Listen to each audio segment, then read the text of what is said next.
On her wedding night, her millionaire husband left for a business trip. She spent the night alone waiting. By morning, a truth was revealed that changed her life forever. My beautiful family, this is one of the most powerful woman stories you will ever hear. A great family, a strong woman who refused to cry, and a husband who ended up begging for her love. Before we begin, I send a prayer to you. May God crown your life with success, fill your home with joy, and grant your heart's deepest desires. Do me a favor, my beautiful family. Smash that like button and comment, "I am with my brother." Now, let's step into a storm of betrayal, heartbreak, and unstoppable power. A story you will never forget. Love is not what you say in daylight, but what you choose in darkness. The cathedral bells had finished their wedding song hours ago. Yet Thesara sat alone in her bridal chamber, silk petals scattered across marble floors like fallen tears. Her wedding dress, a masterpiece of ivory satin and ancestral lace, felt heavier with each passing moment. The jasmine garlands that had crowned her beautiful dark skin now seemed to mock her with their sweet fragrance. She had imagined this night 1,000 times. Rafferty's gentle hands removing her veil, his whispered promises of forever, the beginning of their life as one. Instead, she faced only shadows and silence. The crystal champagne flutes they were meant to share sat untouched on the mahogany table, the golden liquid now flat and lifeless. Thesara's fingers traced the rim of one glass, remembering how Rafferty had smiled when he chose them for our first toast as husband and wife, he had said with those piercing blue eyes that had captured her heart. Now those same eyes were fixed on another woman, somewhere in the city, while his bride waited in their matrimonial bed like a forgotten prayer. She rose from the velvet chair and moved to the tall windows overlooking the estate gardens. The moonlight painted everything silver, transforming the roses into ghostly sentinels. Her reflection stared back, a stunning woman of 28, with skin like burnished bronze and eyes that held depths of intelligence and grace. Her grandmother's diamond necklace caught the light, each stone a reminder of the legacy she carried. Thesara Delancey came from a line of strong women who had faced far worse than this humiliation. "Mrs. Thesara Whitmore," she whispered to her reflection, testing the name that had become hers just hours ago. It felt foreign on her tongue, like wearing clothes that belonged to someone else. She had given up her maiden name, her independence, her trust, all for a man who couldn't even spend their wedding night in the same room. The grandfather clock in the corner chimed midnight, its deep resonance echoing through the empty chamber. Each note felt like a nail in the coffin of her illusions. Thesara had defended Rafferty to her concerned family, insisting that his occasional distance was merely the pressure of managing his family's vast business empire. She had explained away the late-night phone calls, the mysterious appointments, the way his eyes sometimes seemed to look through her rather than at her. Her wedding bouquet lay wilted on the dressing table, the white orchids and African violets, chosen to represent both their heritages, now brown at the edges. She picked up one of the violets, its purple petals soft between her fingers. Her mother had insisted on including them, saying, "A woman must never forget where she comes from, especially when she enters a world that might try to make her feel she doesn't belong." The words now carried prophetic weight. Thesara's mother had sensed something that her daughter, blinded by what she thought was love, had missed entirely. The subtle comments from Rafferty's friends about exotic beauty, the way his business associates spoke to her as if she were decorative rather than intelligent, the assumption that her Georgetown degree was somehow less impressive because of her background. All the warning signs had been there, disguised as compliments and buried beneath surface politeness. She thought about the prenuptial agreement she had signed, trusting Rafferty's assurances that it was just a formality. Now she understood it had been his escape route, carefully planned long before he had proposed. The document that she had signed without legal representation would leave her with minimal assets if their marriage dissolved. A safety net that suggested he had never intended their union to be permanent. But what Rafferty had failed to calculate was that Thesara's strength had never depended on his money or his family name. Her grandmother had built a successful catering business from nothing. Her mother had earned a master's degree while raising 3 children alone. And Thesara herself had graduated summa cum laude while working 2 jobs. The Delancey women had always created their own paths, and tonight marked the beginning of her most important journey. Thesara's mind drifted to the reception, how Rafferty had danced with her for exactly 1 song before excusing himself for important business calls.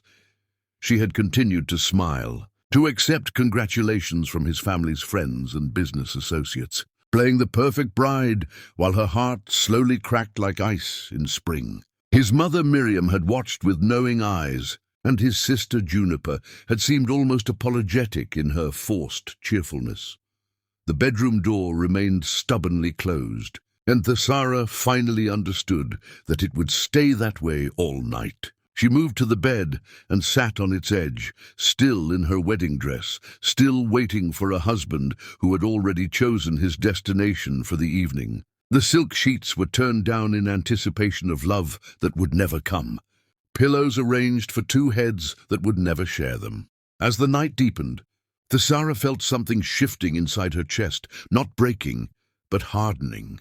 Like carbon under pressure, her pain was crystallizing into something else entirely. She thought of her grandmother's stories about surviving in a world that tried to diminish strong women, about finding power in places others overlooked.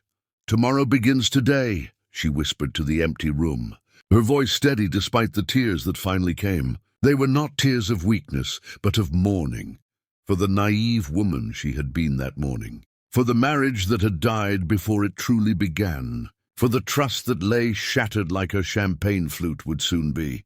The clock chimed 1, then 2, then 3. Thesara never moved from her position, still and elegant as a statue, absorbing the full weight of her abandonment. By dawn, she would be transformed. By sunrise, the naive bride would be gone forever, replaced by someone far more dangerous. "This is not my end," she finally spoke aloud, as the first rays of sunlight crept through the curtains. "This is my beginning." Chapter 2. The Armor of Dignity. Strength is not the absence of fear, but the mastery of it. Dawn painted the estate in shades of gold and crimson as Thesara finally rose from her vigil. She had not slept, but she had emerged from the night with crystalline clarity about her situation. Her wedding dress hung heavy with the weight of broken dreams, but she removed it with ceremonial precision, folding each layer as if laying her former self to rest. In its place, she chose a deep emerald dress that complemented her rich skin tone, armor disguised as elegance. The soft knock on her door came precisely at 7:30, just as Thesara finished applying her makeup with the skill of a master artist. Each stroke of her brush was deliberate, transforming any trace of her sleepless night into radiant composure. When she called "Enter," her voice carried the authority of someone who had never doubted her place in the world. "Mrs. Whitmore," the young servant girl stammered, balancing a silver breakfast tray with shaking hands. I have your morning meal." Thesara studied the girl's face with the intensity of a chess master reading her opponent's strategy. The servant's nervous glances toward the untouched bed, her inability to meet Thesara's eyes, the way her voice caught on "Mrs. Whitmore." Every detail confirmed what Thesara already knew. This girl had been coached on what to say, prepared for questions about her master's absence. "Where is my husband this morning?" Thesara asked, her tone conversational yet commanding. The girl's hands trembled more violently, nearly dropping the crystal juice glass. Sir had to leave very early for urgent business. He said to tell you he would return soon." Thesara accepted the tray with gracious hands, noting how the girl flinched at her steady gaze. "Thank you for delivering his message so faithfully. What is your name?" "Lily, ma'am." "Well, Lily, you may tell anyone who asks that I received the message with perfect understanding." Thesara's smile could have cut glass. Perfect understanding indeed. As Lily hurried away, clearly relieved to escape, Thesara set the tray aside and prepared for her first performance as the abandoned bride who refused to play the victim. She understood now that this morning would set the tone for everything that followed. The family would be watching, measuring her reaction, deciding whether to offer pity or respect. Thesara had no intention of earning the former. She studied her reflection one final time, adjusting the emerald dress that made her skin glow like burnished gold. The woman staring back was not the broken bride they expected to see, but someone who had spent the night discovering reserves of strength she never knew she possessed. Her grandmother's diamond earrings caught the morning light, reminding her that Delancey women had always risen to meet their challenges with grace and dignity. The hallway outside her room was unusually quiet, with several staff members lingering nearby under the pretense of cleaning tasks they had clearly already completed. Thesara recognized their curiosity for what it was. The household staff had heard whispers about the master's absence and were eager to witness the young mistress's reaction. Their sympathy was written across their faces like an open book. She descended the grand staircase with the bearing of a queen approaching her throne, her heels clicking against marble with military precision. Each step echoed through the mansion like a declaration of war. The sounds drew attention from various family members, who appeared in doorways and peered around corners to observe her descent. The breakfast room buzzed with the kind of forced normalcy that follows family catastrophes. Rafferty's mother Miriam sat at the head of the table, her silver hair perfectly coiffed, her pale blue eyes sharp with intelligence and something that might have been respect. His sister Juniper picked at her eggs Benedict while avoiding everyone's gaze, her youthful face flushed with embarrassment. 3 cousins from the wedding party occupied the far end of the table, their whispered conversations dying abruptly when Thesara appeared. "Good morning, family," Thesara announced, taking her designated seat to Miriam's right with fluid grace. The silence that followed was deafening, charged with unspoken questions and poorly concealed pity. Juniper was the first to break, her voice barely above a whisper. "Thesara, we were wondering if everything was what, dear sister?" Thesara's voice remained perfectly level as she served herself fresh fruit from the crystal bowl. "If my husband and I enjoyed our wedding night, if we're blissfully happy on our first morning as a married couple," the color drained from Juniper's face. Miriam's fork paused halfway to her mouth, her eyes fixed on Thesara with newfound assessment. The cousins exchanged glances that spoke volumes about what they thought they knew. "I'm sure Rafferty had his reasons for leaving so early," Cousin Edmund ventured, his attempt at diplomacy falling flat in the charged atmosphere. Thesara carved her melon with surgical precision, each movement deliberate and controlled. "Indeed, Edmund. I'm certain he had very compelling reasons for his early departure. In fact, when he returns, perhaps you could ask him about those reasons yourself." The implication hung in the air like incense, thick, inescapable, and impossible to ignore. Thesara was not going to pretend, was not going to make excuses, was not going to spare anyone's feelings by covering for her husband's abandonment.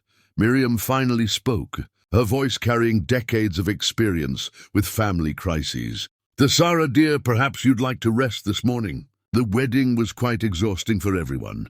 "Rest?" Thesara's laugh was musical and sharp. "How thoughtful of you, Miriam. But I find myself remarkably energized this morning. In fact, I was thinking I might review the household accounts, familiarize myself with the estate management. After all, as the lady of the house, I should understand how everything operates." The statement landed like a gauntlet thrown before medieval knights. Thesara was not retreating to lick her wounds in private. She was advancing, claiming territory, establishing dominance. The household accounts were Miriam's traditional domain, a responsibility she had guarded jealously for 30 years. "The accounts are quite complex," Miriam said carefully. "Perhaps after you've settled in."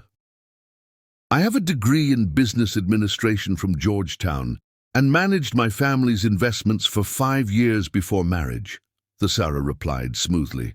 I think I can handle the complexity.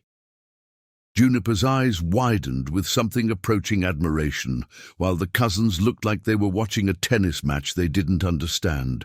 Thesara continued eating with elegant efficiency, allowing her declaration to settle into everyone's consciousness. Of course, Miriam finally conceded, a smile playing at the corners of her mouth. I'll have the ledgers sent to the study after breakfast. The meal concluded with careful politeness, each family member processing the reality that Thesara would not be the broken, grateful woman they might have expected. As they dispersed to their daily activities, Thesara remained seated, finishing her coffee with the satisfaction of someone who had just won the first battle of a long war. When Juniper lingered behind, clearly wanting to speak privately, Thesara waited with patient attention. Thesara, the younger woman began hesitantly, I want you to know that I think you're handling this with incredible grace. I'm not sure I could be so composed. Thesara reached across the table and took Juniper's hand, her touch warm and genuine. Grace is not the absence of pain, dear sister. It's the refusal to let pain define you. Remember that. As Juniper left with tears in her eyes, Thesara sat alone in the morning sunlight, already planning her next moves. The abandoned bride was gone, replaced by a woman who understood that survival required strategy, that dignity was a choice, and that power taken was more valuable than power given. The clock chimed 9, and Thesara smiled. The day was still young, and she had an empire to claim. Chapter 3. The Heart of the Home. A throne is not always made of gold. Sometimes it is built from the gratitude of those you serve. 3 weeks had passed since the wedding that became a wake, and Thesara had transformed from reluctant bride into the estate's indispensable cornerstone. She moved through the mansion like mercury through glass, fluid, purposeful, and impossible to contain. Every morning began with her review of the household accounts in Rafferty's former study, a room she had claimed with the quiet authority of a conquering general.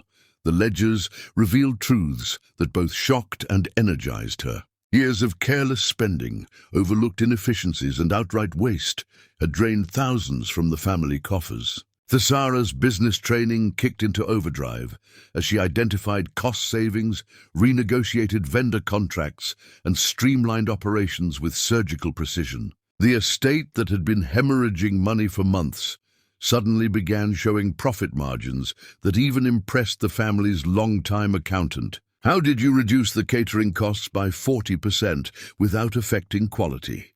Miriam asked one afternoon in late July, reviewing Thesara's latest reports with grudging admiration.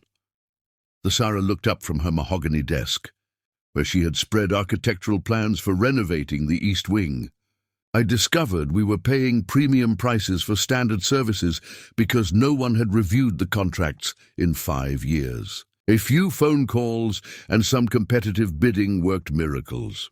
But Thesara's real power lay not in spreadsheets and profit margins, but in her extraordinary ability to see what others needed before they knew they needed it. When Miriam struggled with the arthritis that made climbing stairs painful, Thesara quietly arranged for a small elevator to be installed, presenting it as a modern convenience rather than medical necessity. When Juniper felt overwhelmed by her graduate studies, Thesara created a study schedule that carved out specific times for both academic work and family obligations. The staff, initially wary of the new mistress, discovered in Thesara a leader who remembered their names, asked about their families, and treated them with the respect that Rafferty had never bothered to show. Maria, the head housekeeper who had worked for the Whitmores for 15 years, found herself confiding problems she had never dared mention to her previous employers. Mrs. Whitmore, Maria said one morning as they planned the weekly menu, my daughter Rosa is having trouble with her college applications. The counselors at her school, they don't understand what she needs. Thesara set down her pen and gave Maria her complete attention. What kind of trouble? She wants to study engineering, but they keep pushing her toward teaching or nursing. They say it's more appropriate for girls like her. Maria's voice carried years of frustration with systems that limited her daughter's dreams. Bring Rosa to see me this weekend, Thesara said without hesitation. I have contacts at several engineering programs, and I know exactly how to write applications that get attention for the right reasons. Within a month, Rosa had been accepted to 3 prestigious engineering programs with scholarship offers that would cover her entire education. Maria's gratitude was so profound that she wept openly, but Thesara's satisfaction came from something deeper, the knowledge that she was building a network of loyalty based on genuine care rather than mere authority. The transformation extended to every corner of the estate. Thesara implemented a profit-sharing program for long-term staff, ensuring their dedication was rewarded financially. She created a lending library in the servants' quarters, stocked with books that would help them advance their education. When the groundskeeper's grandson was diagnosed with diabetes, Thesara quietly arranged for the family's health insurance to cover experimental treatments that weren't typically approved. Her days began before sunrise and ended long after sunset. But Thesara had discovered something remarkable. Purpose was its own source of energy. She found herself thriving in ways she had never experienced during her years of social events and charity committees. This was real work, work that mattered, work that changed lives. The transformation was visible in every corner of the estate and beyond. Thesara had quietly begun investing her own trust fund money into local businesses owned by women and minorities, creating a network of enterprises that supported each other through shared resources and collaborative marketing. The bakery owned by Mrs. Rodriguez now supplied pastries for estate events, while the landscaping company run by the Williams brothers maintained the grounds with a level of care that exceeded anything the previous contractors had provided. These business relationships were more than economic transactions. They were building blocks of a community ecosystem that Thesara was creating through strategic investment and genuine partnership. She attended every ribbon cutting, remembered every anniversary, and celebrated every expansion with the enthusiasm of someone who understood that individual success was meaningless without collective prosperity. Her influence extended into the county's educational system as well. The scholarship programs were just the beginning. Thesara had also established mentorship networks, internship opportunities, and college preparation workshops that were transforming the academic trajectory of an entire generation. Teachers began reporting dramatic improvements in student motivation, as young people suddenly saw concrete pathways to futures they had never dared imagine. "You've changed everything," Maria confided one evening as they reviewed the applications for the expanded scholarship program. "My Rosa talks about you like you're some kind of guardian angel. These children have hope now." Rafferty's absence, initially a source of humiliation, had become a blessing in disguise. Without his interference or condescension, Thesara could implement changes that he would have dismissed as unnecessary or inappropriate. The estate flourished under her management in ways it never had under his sporadic attention. "You've accomplished more in a month than Rafferty managed in 5 years," Juniper observed one evening as they reviewed the quarterly budget projections. "Mother is absolutely amazed, though she'll never admit it directly." Thesara smiled as she organized the financial documents with characteristic precision. "Your mother is a remarkable woman who ran this household brilliantly for decades. I'm simply applying business principles to domestic management." "It's more than that," Juniper insisted, her admiration obvious. "You see people, really see them." Rafferty walked through this house for 33 years without learning half the staff's names. The comment hung in the air between them, an acknowledgement of truths they both understood but rarely voiced. Rafferty's neglect extended far beyond his wife. It encompassed everyone whose lives he touched but never bothered to understand.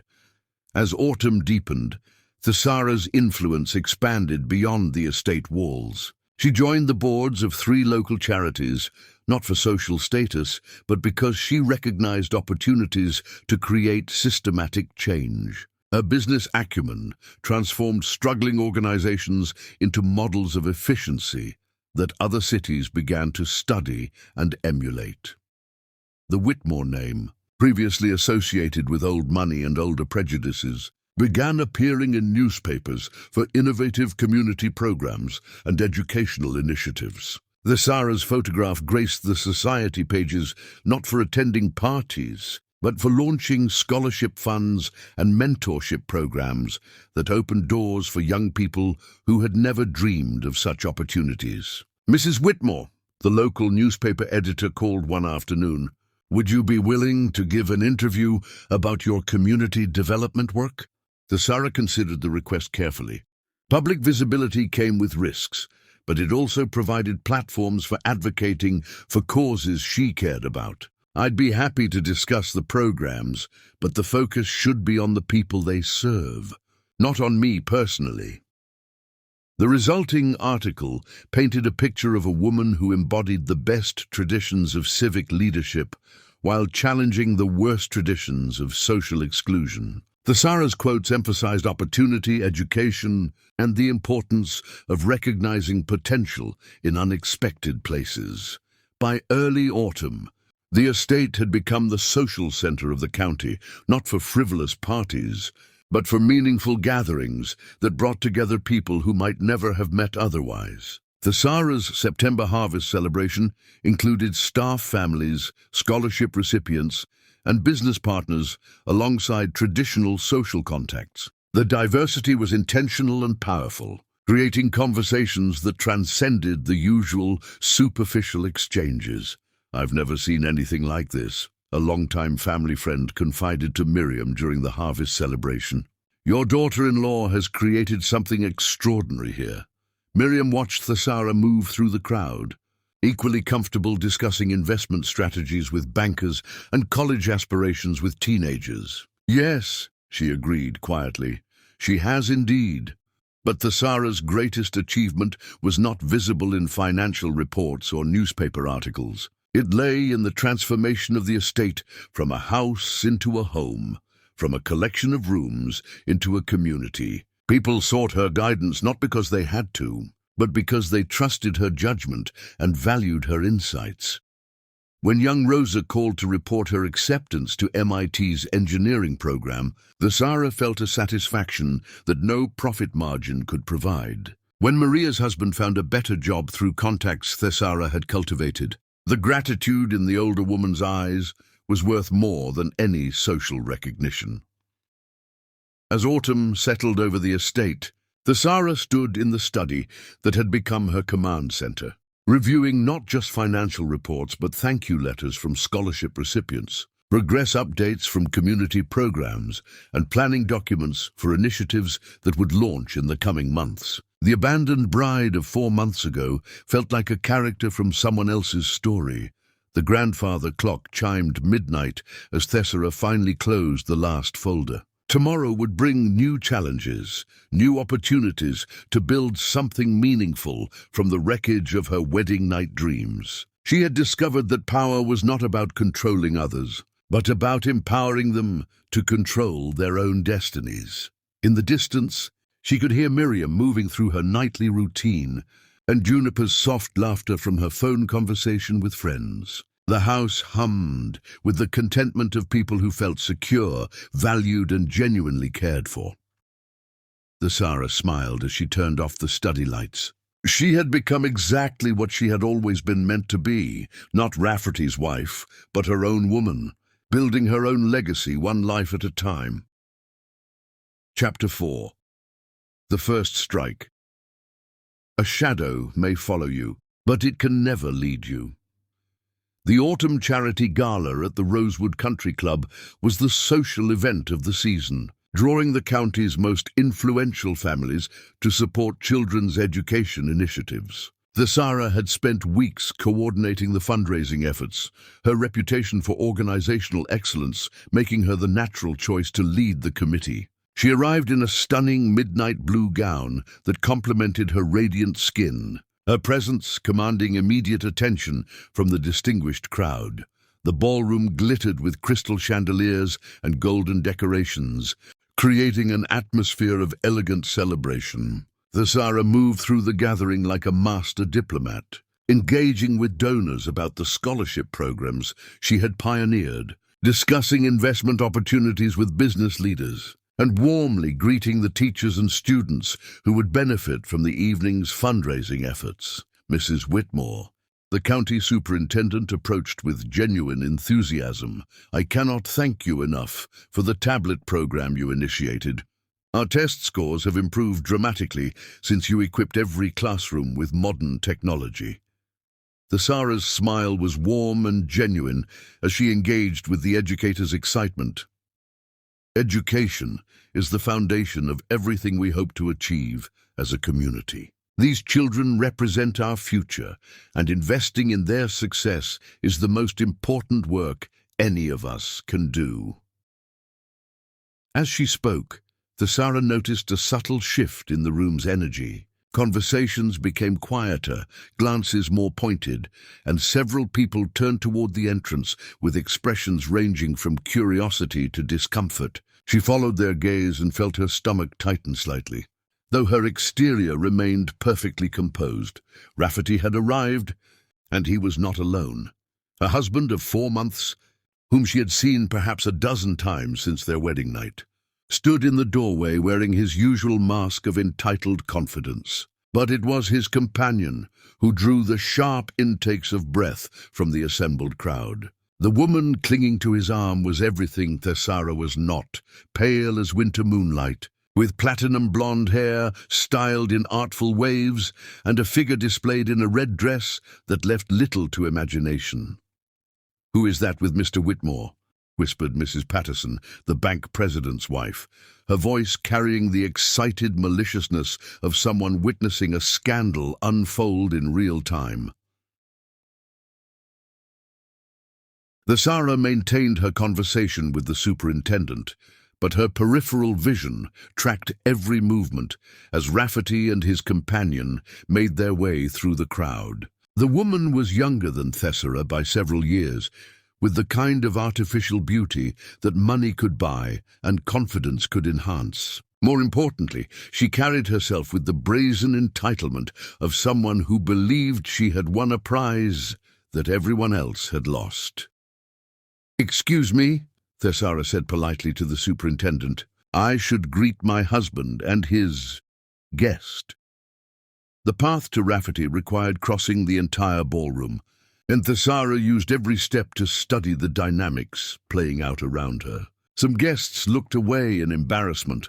Others watched with the hungry anticipation of vultures circling fresh prey. But most interesting were the reactions of the county's power brokers, the judges, business owners, and political figures who had been impressed by Thesara's work over the past months. Their faces showed not excitement about scandal, but disappointment in Rafferty's public disrespect for a woman they had come to admire. The contrast with Rafferty's standing in the community became increasingly stark. Where Thesara received invitations to lead meaningful initiatives, Rafferty found himself excluded from important business discussions and social gatherings. The county's power brokers, who had once courted his favor because of his family's wealth, now viewed him with the kind of polite disdain reserved for disappointing relatives. The transformation was particularly evident at the exclusive Riverside Golf Club, where Rafferty had been a member since childhood. What had once been automatic invitations to important foursome matches with influential business leaders had dried up completely. When he did appear at the club, conversations would shift uncomfortably, and invitations to private dining rooms were notably absent. Meanwhile, Thesara had been invited to join the club's board of directors despite never having played a round of golf in her life. Her strategic mind was valued far more than her athletic abilities. Thesara, Rafferty said when she approached, his voice carrying forced casualness that fooled no one. "I didn't expect to see you here." "I organized the event," she replied smoothly, her tone conversational, but carrying an edge sharp enough to cut silk. "Perhaps if you attended the family dinners, where such things are discussed, you would have been aware of tonight's significance." The blonde woman stepped forward with a smile that dripped calculated malice. "Rafferty has told me so much about you. I'm Cordelia Ashford, and I must say you're exactly as interesting as he described." Thesara studied Cordelia with the clinical precision of a scientist examining a particularly fascinating specimen. The younger woman's jewelry was expensive but flashy, her makeup applied with the heavy hand of someone accustomed to stage lighting rather than elegant society. Most tellingly, her confidence was the brittle kind that required constant reinforcement. She needed to be seen, to be envied, to be acknowledged as victorious. "How delightful to meet you, Miss Ashford," Thesara replied, emphasizing the maiden name with surgical precision. "I hope you're enjoying your first visit to our little community. The charity work we do here might be quite different from what you're accustomed to in—" "Where was it you said you were from?" Cordelia's smile flickered for just a moment before reasserting itself. "I didn't say, actually, but I'm sure wherever it was, it prepared me adequately for this."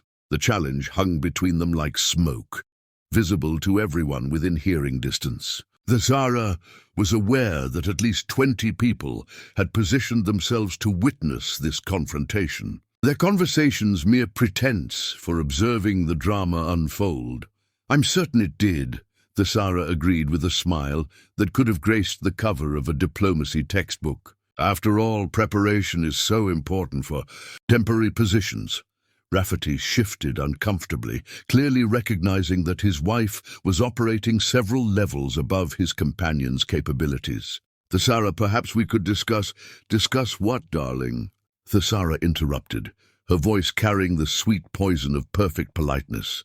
"Your philanthropic interests, your commitment to children's education, your dedication to community service?" Each question landed like a precisely aimed arrow, highlighting everything Rafferty had never cared about and everything she had accomplished in his absence. Cordelia, sensing that the verbal sparring was not going in her favor, decided to escalate with the desperation of someone playing their final card. "Well, at least I know where my man chooses to spend his nights," she announced loudly enough for half the ballroom to hear clearly. The silence that followed was deafening. Gasps echoed from nearby guests, and several older ladies looked genuinely shocked at such brazen disrespect being displayed publicly. Rafferty's face flushed red with a combination of embarrassment and anger, though whether directed at Cordelia's lack of discretion or Thesara's composed response remained unclear. Thesara absorbed the insult with the grace of someone who had been expecting exactly this moment for months. She had prepared for this confrontation, had rehearsed her response until it became as natural as breathing. When she spoke, her voice carried the authority of someone who had never doubted her own worth. "My dear," she said, her tone conveying the kind of patient condescension usually reserved for explaining complex concepts to small children. "You seem to have confused temporary entertainment with permanent value." Rafferty chose a shadow to dance with in his darkness. "I chose to be the light that illuminates everything around me." The words fell into the silence like stones dropped into still water, creating ripples that spread throughout the ballroom. Thesara's voice had carried clearly enough for everyone to hear, and her metaphor was both elegant and devastating. She had not denied Cordelia's claim or made excuses for Rafferty's behavior. Instead, she had reframed the entire situation, positioning herself not as the victim of infidelity, but as the source of illumination in a world of shadows. "When you dance with shadows," Thesara continued, her gaze steady on Cordelia's increasingly pale face, "you must remember that shadows disappear the moment someone turns on the lights. Light, however, is eternal." The applause started slowly, with Judge Morrison, a man whose respect was worth more than gold in their community, bringing his hands together in deliberate appreciation. It spread through the crowd like wildfire, building from polite acknowledgement to genuine admiration. For a woman who had faced public humiliation with such dignity and intelligence, Cordelia's confident smile crumbled entirely as she realized that her moment of supposed triumph had become her complete defeat. She had expected tears, anger, or desperate pleading. Instead, she had encountered a woman who operated on an entirely different level of sophistication and self-possession. We should go," Cordelia stammered to Rafferty. Her earlier bravado completely evaporated, but Rafferty stood frozen, staring at his wife with an expression that mingled shock, admiration, and something that might have been the first stirrings of genuine regret. He had expected to witness Thesara's humiliation, perhaps even her public breakdown.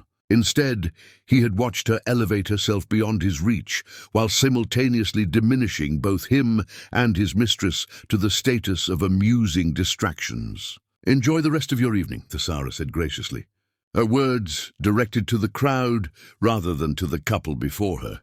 "We have important work to continue here, futures to build, dreams to nurture, and lights to kindle in places that have been dark for far too long."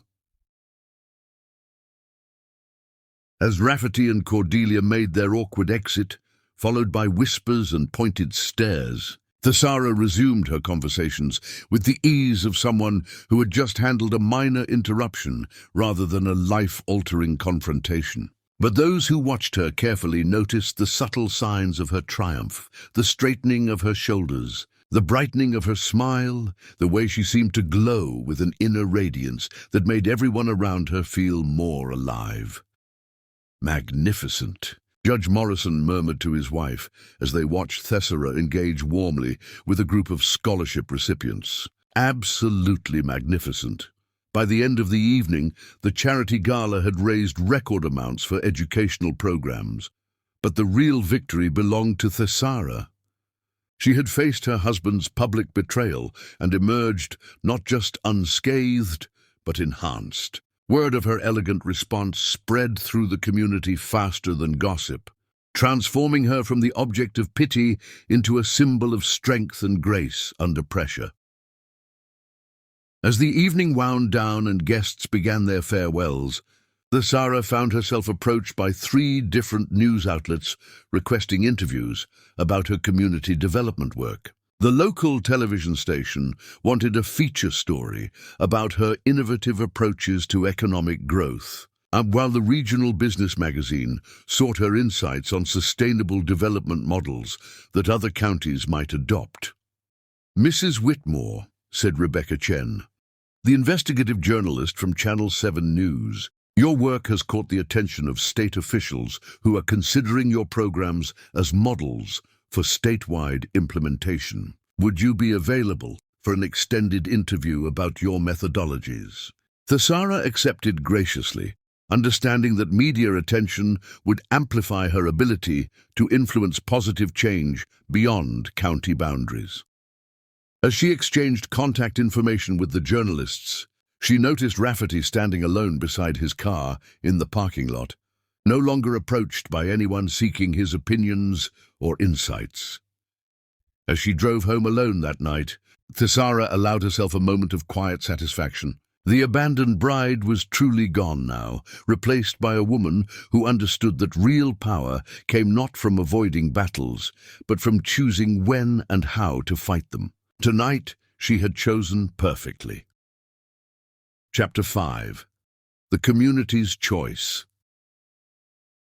Respect is not inherited. It is earned through actions and confirmed by others. Word of the charity gala confrontation spread through the county's social circles like wildfire, but not in the way Rafferty had anticipated. Instead of whispered gossip about his wife's humiliation, the conversations focused on Thesara's extraordinary grace under pressure and her devastating verbal victory over his mistress. Within days, the incident had been transformed from scandal into legend, with Thesara emerging as a figure of almost mythical dignity.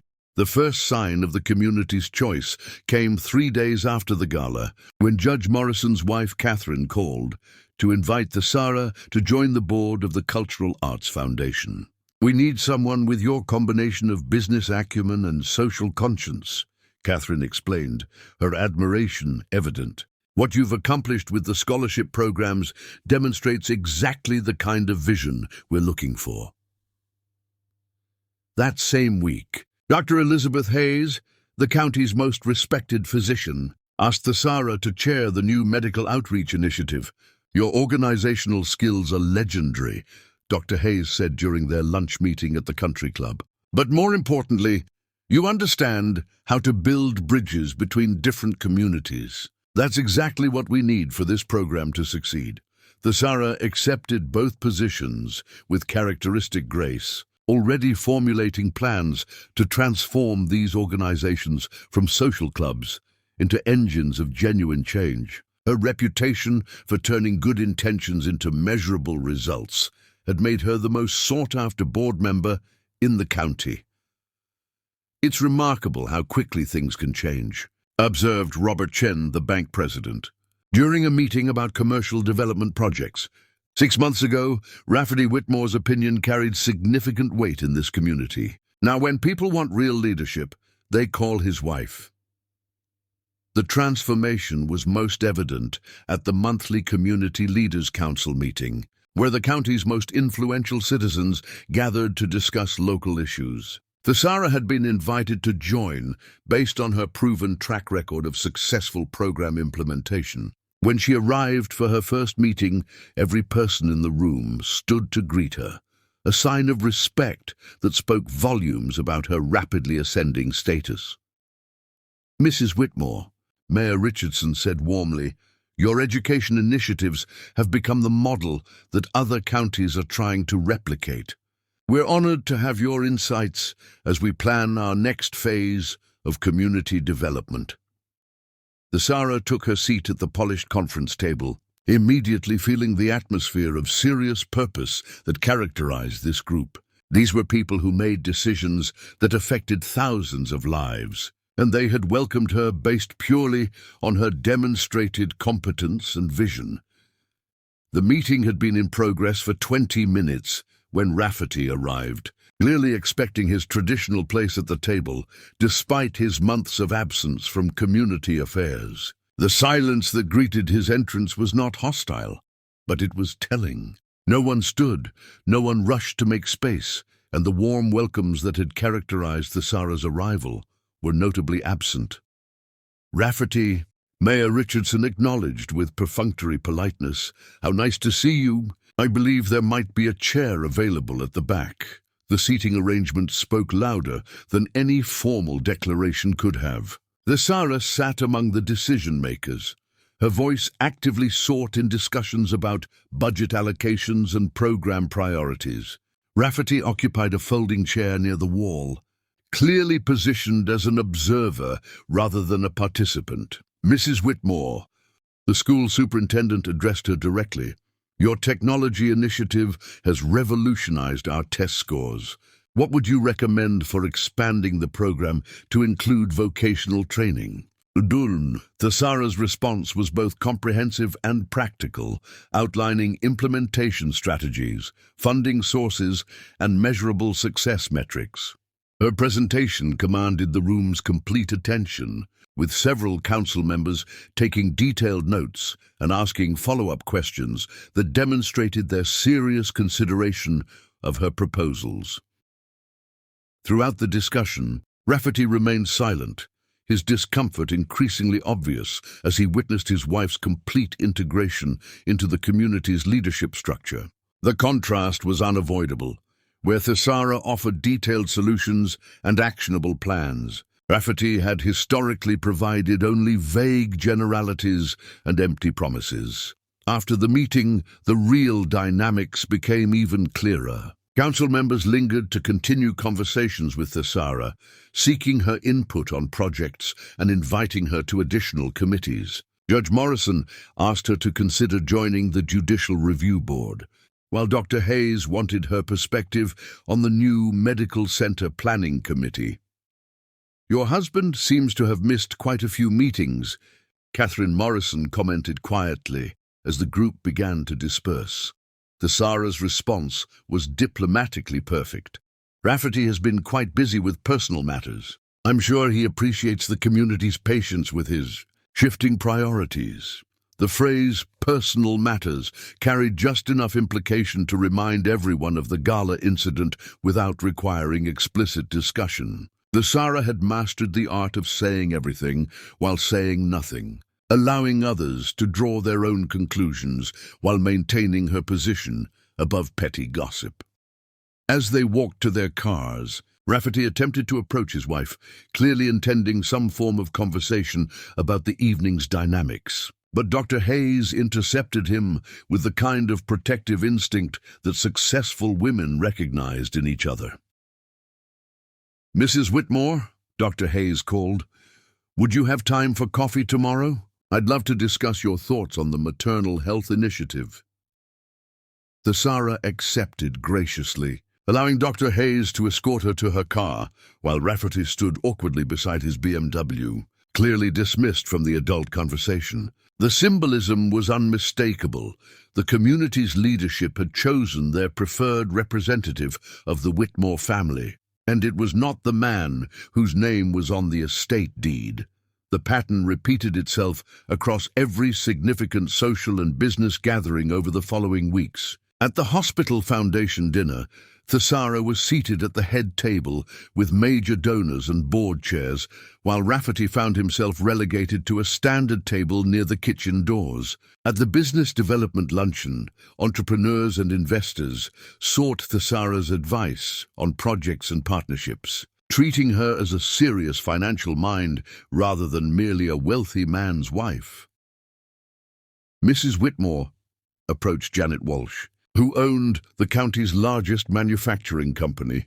"I've been following your community investment strategies. Would you consider consulting on our expansion plans? Your track record with sustainable growth is exactly what we need." These requests for Thesara's professional expertise represented a fundamental shift in how the community viewed her role. She was no longer seen as an accessory to her husband's status, but as an independent force whose opinions and participation were valued for their own merit. The most telling moment came during the annual Chamber of Commerce Awards dinner, when Thesara was honored with the Community Leadership Award, an accolade typically reserved for business owners and elected officials who had demonstrated exceptional service over many years. As she stood at the podium accepting the crystal trophy, Thesara could see Rafferty sitting alone at a table toward the back, his isolation complete and public. "This award belongs not to me alone, but to every person who has worked to build bridges where others saw walls," Thesara said in her acceptance speech. "True leadership is not about commanding others, but about empowering them to achieve their highest potential. When we lift others up, we all rise together." The standing ovation lasted nearly 3 minutes, with every person in the room recognizing that they were witnessing the emergence of a leader whose influence would extend far beyond county boundaries. Local newspaper photographers captured image after image of Thesara, surrounded by admirers, while Rafferty sat unnoticed and unacknowledged in the background. The message was clear, decisive, and irreversible. The community had made its choice. When they needed leadership, they turned to Thesara. When they wanted innovation, they sought her counsel. When they planned for the future, they included her vision. Rafferty's social exile was complete, but it was not the result of vindictive plotting or deliberate cruelty. It was simply the natural consequence of his own choices, contrasted with his wife's consistent excellence. The community had evaluated both Whitmores based on their actions and contributions, and their decision was unanimous. Standing in the parking lot, accepting final congratulations from departing guests, Thesara caught sight of Rafferty walking alone to his car. For just a moment, she felt a flicker of something that might have been pity, but it passed quickly, replaced by the satisfaction of someone who had earned every accolade through merit rather than inheritance. The abandoned bride was not just gone. She had been replaced by a queen who had won her crown through service, intelligence, and unwavering dignity. The community's choice was also her victory. Chapter 6. The Business of Respect. In the marketplace of ideas, authenticity is the only currency that never devalues. December brought the kind of crisp winter air that made every breath visible and every decision feel sharper, more consequential. The Whitmore estate had become an unofficial headquarters for several of the county's most ambitious business ventures, with entrepreneurs and investors scheduling regular meetings in Thesara's study to benefit from her strategic insights and growing network of influential contacts. On a particularly bright Tuesday morning, Thesara was reviewing quarterly projections for the scholarship fund when her assistant announced that representatives from Blackstone Industries had arrived for their scheduled appointment. The company was considering a major manufacturing expansion that would bring hundreds of jobs to the county, and they had specifically requested Thesara's input on community integration strategies. "Mrs. Whitmore," announced David Blackstone as he entered the study with two associates, "your reputation for bridging business success with community development has reached our corporate headquarters in Chicago. We need exactly that kind of vision for our expansion plans." Thesara welcomed the delegation with the professional warmth that had become her trademark, immediately establishing an atmosphere of serious business discussion rather than social pleasantries.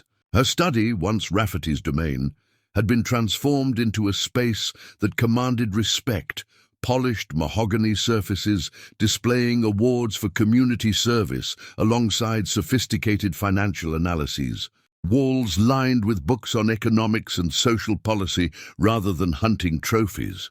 "I appreciate your confidence in our community," Thesara replied, gesturing for the men to take seats around the conference table she had installed for exactly these kinds of strategic discussions. "What specific aspects of local integration are you hoping to address?"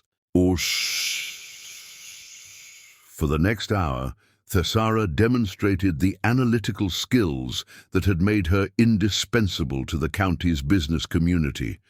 She outlined workforce development strategies, identified potential community partnerships, and proposed innovative approaches to environmental stewardship that would enhance rather than compromise the region's natural resources. "Your preliminary workforce analysis is exceptional," admitted Robert Chen, Blackstone's chief financial officer, reviewing the documents Thesara had prepared. "These projection models account for variables that our own consultants missed completely." The meeting was reaching its conclusion when an awkward commotion in the foyer announced an unexpected arrival. Thesara heard Cordelia's voice, too loud, too demanding, insisting that she had every right to enter the house. The business delegation exchanged glances of polite confusion as the disturbance grew more pronounced. "Perhaps we should reschedule," suggested David Blackstone, clearly uncomfortable with the unprofessional atmosphere that had suddenly invaded their serious discussion. "Absolutely not," Thesara replied firmly, pressing the intercom button to summon her assistant. "Maria, please show our guests to the library for coffee while I address this interruption. Gentlemen, I apologize for the disruption and will rejoin you shortly." But before Maria could respond, Cordelia burst through the study doors with the dramatic flair of someone accustomed to creating scenes for attention. She was dressed inappropriately for a business setting, wearing a tight red dress better suited to nightclub appearances, and her demeanor carried the brittle confidence of someone who had been drinking despite the early hour.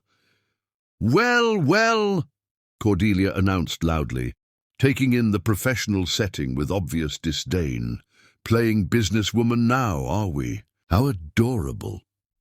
The Blackstone delegation watched with fascination as this unexpected drama unfolded, clearly trying to understand the relationship between the elegant, professional woman they had been negotiating with, and this theatrical intruder who seemed to embody everything inappropriate about mixing personal matters with business affairs.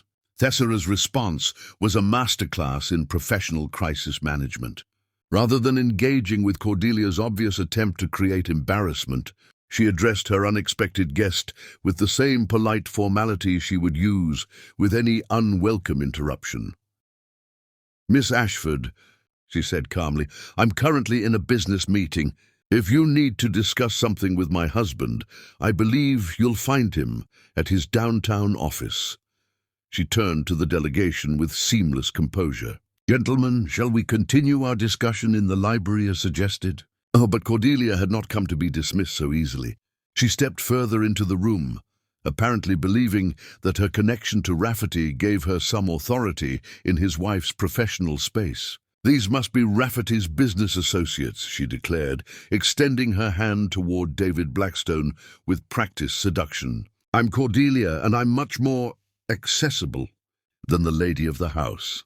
The silence that followed was deafening. David Blackstone made no move to accept Cordelia's offered handshake, while his associates exchanged looks of profound discomfort. Professional men accustomed to serious business negotiations had no framework for processing such inappropriate behavior. "Actually," David Blackstone replied with ice-cold politeness, "we're here specifically to work with Mrs. Whitmore.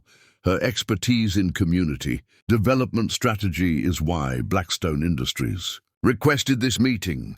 Cordelia's confident smile faltered as she realized that these important business figures had no interest in her charms and considered her presence an unwelcome interruption. Her attempt to position herself as the more appealing alternative had backfired spectacularly, making her appear unprofessional and inappropriate rather than attractive.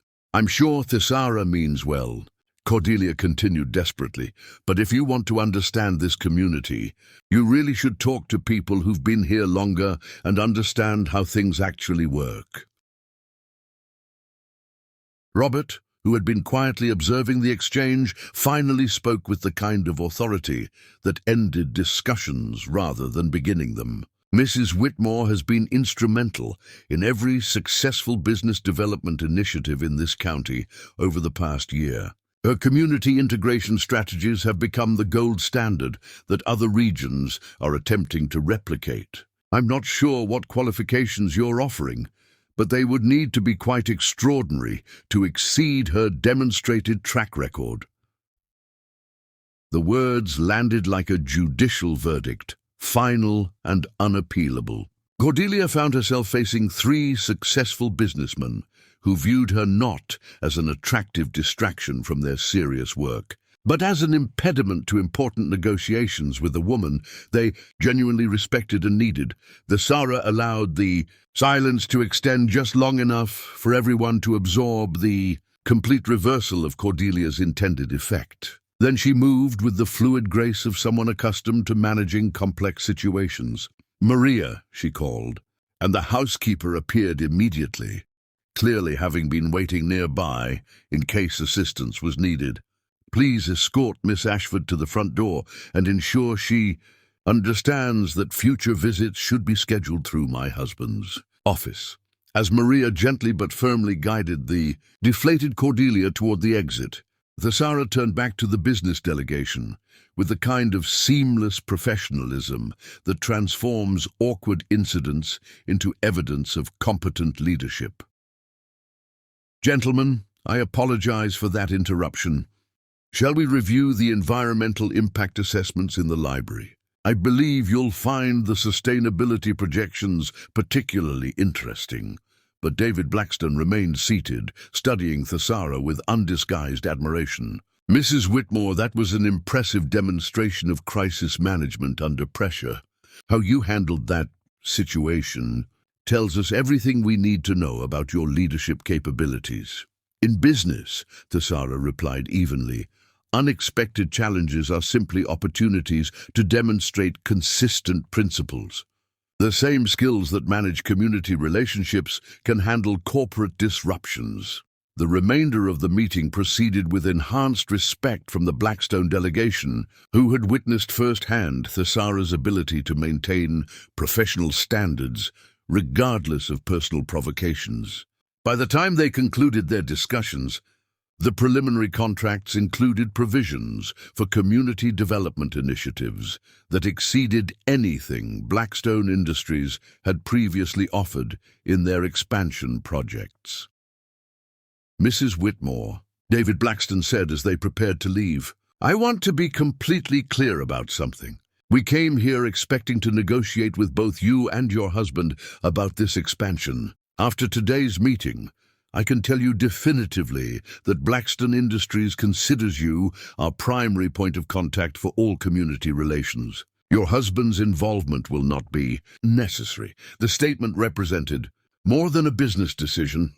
It was a public declaration that Thesara's professional reputation had surpassed her husband's to such a degree that major corporations preferred to work exclusively with her. The abandoned bride had been replaced by a business leader whose expertise was actively sought by companies planning multi-million-dollar investments.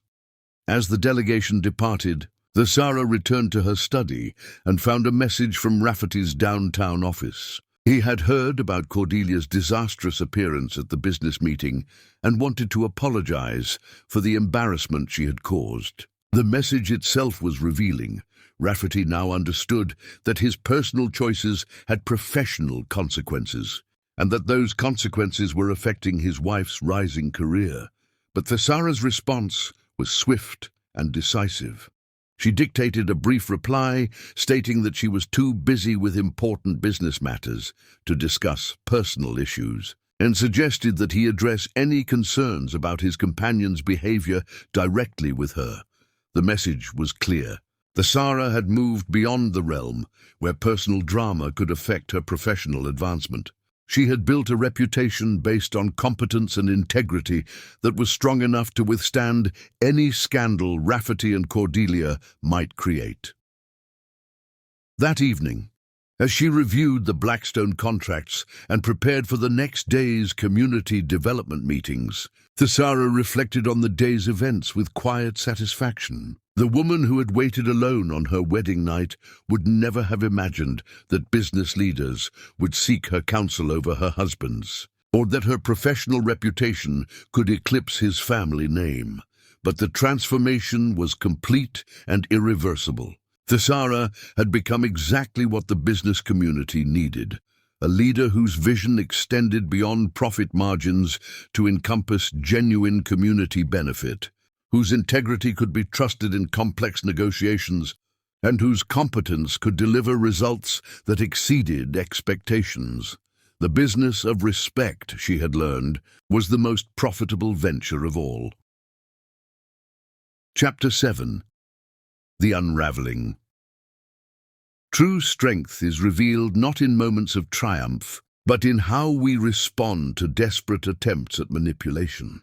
January brought the kind of penetrating cold that seemed to seep into bones and hearts alike. And with it came Rafferty's first serious attempt to reclaim some connection with the wife, whose success had made his failures impossible to ignore. The county's social media was filled with photographs from the New Year's Business Leadership Gala, where Thesara had been honored as Entrepreneur of the Year for her community development initiatives, an award that should have gone to a Whitmore, but had bypassed him entirely. Thesara was in her study reviewing applications for the Spring Scholarship Program when Maria announced that Rafferty was waiting in the front parlor, requesting a private conversation. It was the first time in months that he had asked to see her formally, rather than simply appearing unexpectedly with Cordelia in tow. "Tell him I'll join him in 10 minutes, Thesara replied, not looking up from the scholarship essays that had absorbed her attention. These applications represented young lives seeking transformation through education, and their importance far exceeded any awkward conversation with her estranged husband. When she finally entered the parlor, Thesara found Rafferty pacing nervously beside the marble fireplace, his usual confident demeanor replaced by something approaching humility. He was impeccably dressed as always, but there was a hollowness to his appearance that suggested sleepless nights and unaccustomed anxiety. "The Sarah," he began, his voice carrying an unfamiliar note of uncertainty. "Thank you for agreeing to see me." She settled into the wingback chair that had become her customary seat for difficult conversations, maintaining the perfect posture that conveyed both attention and emotional distance. "What can I do for you, Rafferty?" "I've been thinking about us, about our marriage, about the mistakes I've made." He paused, clearly struggling with words that felt foreign in his mouth. "I want to apologize for my behavior since our wedding. I want to try to make things right between us." The Sarah studied her husband with the clinical interest of a researcher observing a fascinating specimen. His attempt at contrition was performed rather than felt, the words carefully chosen but lacking genuine emotion. More importantly, his apology focused on abstract mistakes rather than acknowledging specific harm he had caused. "What mistakes would those be, specifically?"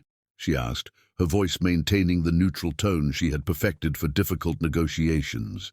Rafferty's discomfort increased visibly as he realized that vague generalities would not satisfy his wife's logical mind.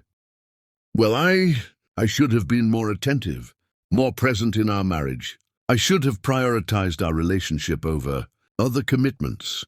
The euphemism "other commitments" to describe his months-long affair with Cordelia was so inadequate that it bordered on insulting. The Sarah felt a flicker of something that might have been amusement at his inability to name his actual transgressions. "I see," she replied evenly. "And what has prompted this sudden interest in our marriage? Has something changed in your other commitments?" Rafferty's face flushed with embarrassment at her precise verbal thrust. He had come hoping for easy forgiveness, perhaps even gratitude, for his willingness to work on their relationship. Instead, he encountered a woman who demanded accountability with surgical precision. "It's not about other people," he protested weakly. "It's about us. About what I owe you as your husband. What you owe me as my husband," the Sarah repeated thoughtfully, as if testing the concept for logical consistency. "That's an interesting phrase, Rafferty. What exactly do you believe you owe me?" The question hung in the air between them, like a challenge that Rafferty was manifestly unprepared to meet. He had approached this conversation expecting to deliver a brief apology and receive grateful acceptance, thereby solving his growing social isolation problem with minimal effort on his part. "I owe you respect, fidelity, partnership." The words sounded hollow even as he spoke them, like someone reciting definitions without understanding their meaning. The Sarah leaned back in her chair, her dark eyes never leaving his face. "Respect is not owed, Rafferty. It is earned through consistent actions over time. Fidelity is not a debt to be paid, but a choice to be made daily. Partnership requires mutual investment in shared goals and values." Each statement landed with the weight of someone who had spent months analyzing exactly what had been missing from their marriage. The Sarah was not speaking from hurt feelings or romantic disappointment, but from the clear-eyed assessment of someone who had moved far beyond the need for his validation. "You speak as if," Rafferty began, then stopped, clearly struggling with the reality that his wife was evaluating their relationship like a business proposition rather than responding emotionally to his overtures. "As if what?" The Sarah prompted with the patience of someone willing to wait for honesty. "As if you don't need this marriage anymore. As if you don't need me." The admission hung between them with startling clarity. Rafferty had finally articulated the fear that had driven him to attempt this reconciliation. Not love or genuine remorse, but the dawning realization that his wife had become completely independent of him. The Sarah considered his words carefully before responding. "It is an interesting concept, Rafferty. For 7 months, I have managed the estate, built community relationships, developed successful business ventures, and created meaningful programs that benefit hundreds of people. What specific need would you fulfill in my life?" The question was not cruel, but it was devastating in its straightforward logic. Rafferty found himself confronting the reality that his wife had not only survived his abandonment, but had thrived in ways that made his contribution superfluous. "I'm your husband," he said desperately, as if the legal title itself constituted an argument. "You are my husband in name," Thesara agreed, "but marriage is not a title, it is a relationship. Relationships require mutual respect, shared values, and consistent investment from both parties. When did you last invest in our relationship, Rafferty?" He opened his mouth to respond, then closed it, as he realized that any honest answer would only reinforce her point. His investment had consisted entirely of taking her presence for granted while pursuing his own interests elsewhere. "I want to change," he said finally, the words carrying the desperation of someone who had run out of better options. "I want to be worthy of your respect." Thesara stood and walked to the window, gazing out at the winter landscape while she formulated her response. When she turned back to face him, her expression carried the finality of a judge delivering a verdict. "Respect is not begged for, Rafferty. It is earned through actions, demonstrated through consistency, and proven through sacrifice. You cannot simply declare your intention to change and expect immediate absolution." "Then what would it take?" he asked, his voice carrying the plaintive note of someone who finally understood the magnitude of his losses. "That is not my question to answer," Thesara replied with calm authority. "You must decide what kind of man you want to be, what kind of marriage you want to build, and what sacrifices you are willing to make for principles beyond your own convenience. When you have answered those questions with your actions rather than your words, then we might have something to discuss." "Partnership requires mutual contribution, Rafferty. What would you contribute to my life that is not already abundantly provided by my work, my community relationships, and my own capabilities?" The question was not rhetorical. It demanded a practical answer based on genuine value rather than sentimental appeal. Rafferty found himself confronting the reality that his wife had built a complete, successful, and fulfilling life that had no obvious place for him. He shifted uncomfortably, realizing that every answer he might give would only highlight his irrelevance. I could help with your business ventures. I have connections, resources." "I have better connections and more resources," Thesara interrupted gently. "I also have the competence to use them effectively, which has been demonstrated through measurable results over more than a year." "Then what about companionship? Emotional support?" "I receive more genuine companionship and emotional support from my work colleagues and community partners than I ever received from our marriage. They respect my opinions, value my contributions, and celebrate my successes without reservation." Rafferty's face grew increasingly desperate as each suggestion met the same fate, practical refutation based on her demonstrated independence. He had entered this conversation believing that his return to the marriage would be welcomed, even if grudgingly. Instead, he was discovering that he had become completely superfluous to a woman who had learned to thrive in his absence. "What about love?" he asked desperately, playing his final card. "What about the commitment we made to each other?" Thesara's expression softened almost imperceptibly, but her words carried no warmth. "Love requires respect, trust, and mutual investment, Rafferty. Commitment means choosing your partner's well-being over your own convenience, day after day, year after year. You demonstrated that you understand neither concept." The response was devastating in its quiet logic. Rafferty was forced to confront the reality that he had never truly loved his wife. He had simply expected her to remain available while he pursued his own interests. The woman sitting before him had evolved far beyond the need for his validation or presence. Rafferty stared at his wife with growing comprehension that this conversation had not gone according to any scenario he had imagined. He had expected either angry confrontation or tearful reconciliation. either of which would have confirmed his importance in her emotional life. Instead, he had encountered someone who evaluated him with the same dispassionate criteria she applied to business proposals. "Thesara, please. I know I've made mistakes, but surely our marriage is worth fighting for."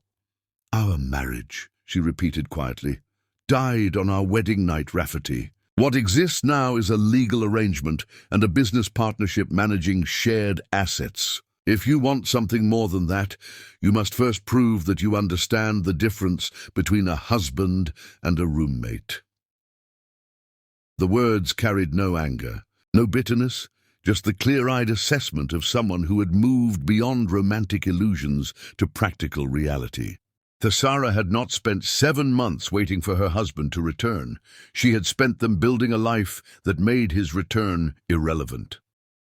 As Rafferty left the parlor, his shoulders sagging with the weight of complete defeat, Thesara returned to her scholarship applications. Young minds seeking opportunity through education represented the future she was building, a future that had no place for people who confused words with actions or promises with results. The abandoned bride was not just gone. She had been replaced by a woman who measured worth through contribution rather than sentiment, who demanded substance rather than accepting style, and who had learned that the most important relationship in her life was the one she had with herself. Rafferty's attempt at reconciliation had failed, not because Thesara was unforgiving, but because forgiveness required genuine repentance, and repentance required understanding the gravity of what had been lost. He remained a stranger to both concepts. Chapter 8. The Celebration of Truth. Honor is not determined by the volume of applause, but by the consistency of principle that earns it. March arrived with the kind of soft warmth that promised spring's eventual triumph over winter's grip, and with it came the annual Whitmore family reunion, a tradition that had endured for nearly a century. The estate's grand ballroom, which had not hosted a major family gathering since Thesara's wedding reception, was transformed into an elegant celebration space that showcased both historical grandeur and contemporary sophistication. Thesara had spent weeks orchestrating every detail of the event, from the catering that highlighted both traditional family recipes and innovative culinary presentations to the entertainment that would appeal to family members ranging from elderly great-aunts to energetic teenage cousins. Her organizational skills, honed through months of community leadership, ensured that the reunion would be both memorable and meaningful. Thesara, "Dear," announced Miriam as she surveyed the ballroom's preparation on the morning of the event, "you've outdone yourself. This looks absolutely magnificent." The decorations struck the perfect balance between elegance and warmth, with fresh flowers from the estate's gardens complementing professional lighting that highlighted the room's architectural features. Tables were arranged to encourage conversation between different generations and family branches, while display boards showcased family history alongside recent achievements by various family members.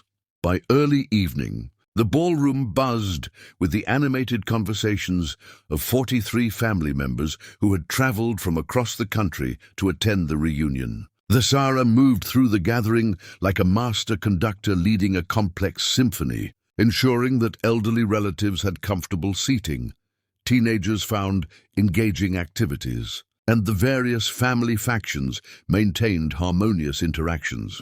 The evening held special significance for Thesara, as it represented the first major family gathering since her transformation from abandoned bride to acknowledged matriarch. She had spent months building relationships with relatives through thoughtful correspondence, remembering birthdays and anniversaries, and offering practical support during family crises. Tonight would reveal whether these efforts had created genuine bonds or merely polite obligations.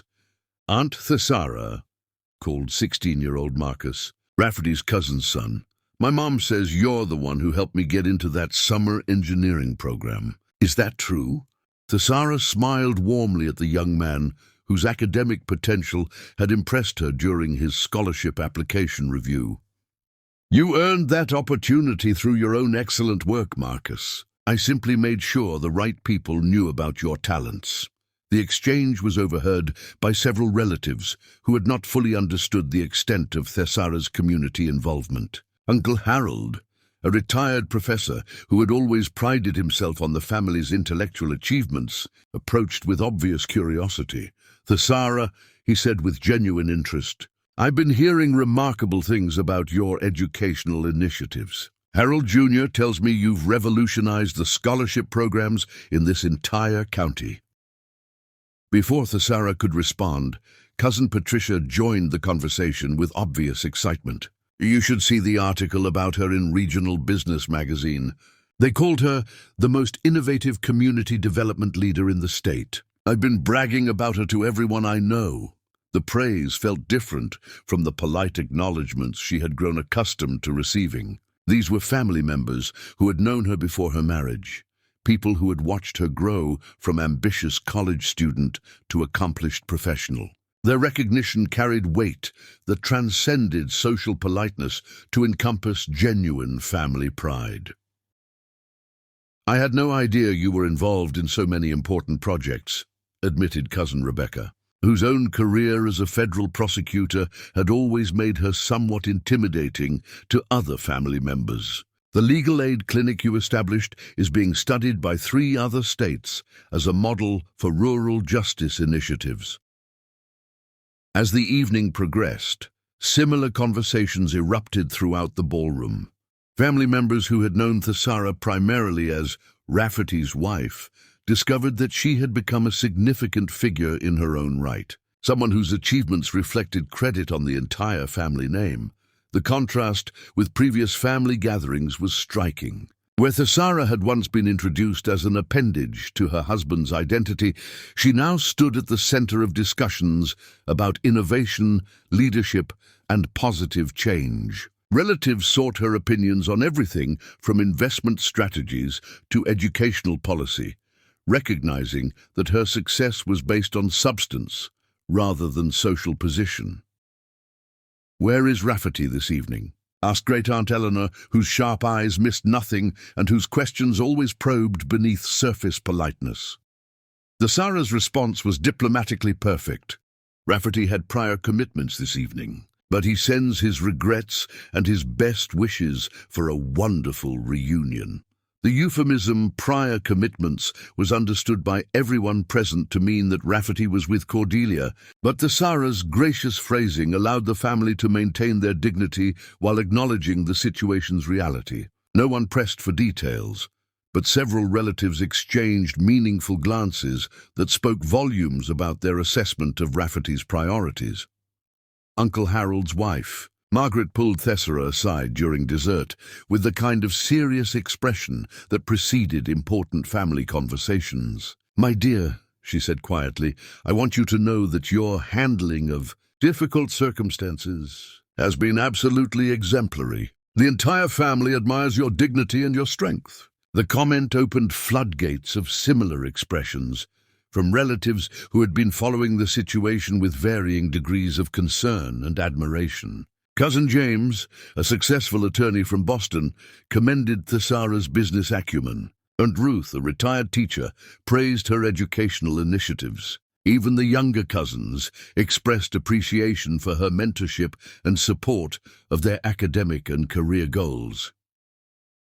The evening's formal program included presentations about family history, recognition of recent graduations and achievements, and announcements about upcoming weddings and births. But the unscripted moments revealed the most about how family dynamics had shifted over the past months.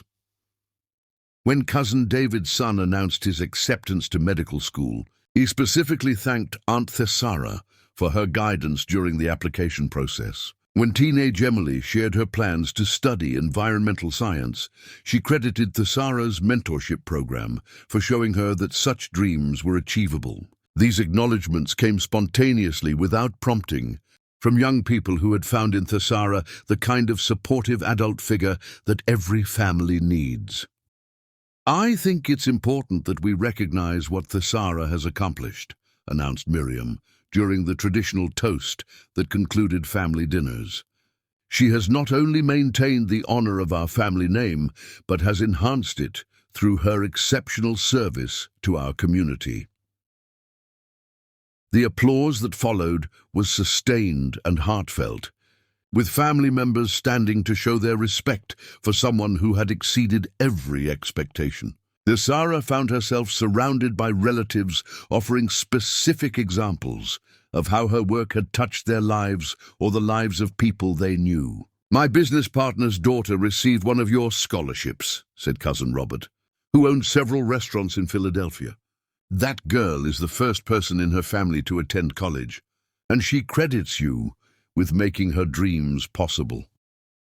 The stories multiplied throughout the evening, creating a portrait of someone whose influence extended far beyond family boundaries to encompass genuine community transformation. Family members who had traveled hundreds of miles discovered that they were related to a woman whose reputation for excellence had preceded their arrival. The absence of Rafferty became increasingly pronounced as the evening progressed, but not in the way that absences typically affect family gatherings. Rather than leaving a void that everyone felt obligated to fill with excuses or explanations, his absence felt irrelevant to the celebration of family connection and shared pride. The reunion was complete without him because Thesara had become the family's primary representative to the world. "Rafferty doesn't know what he's given up," observed Uncle Harold's son during a private conversation with his wife.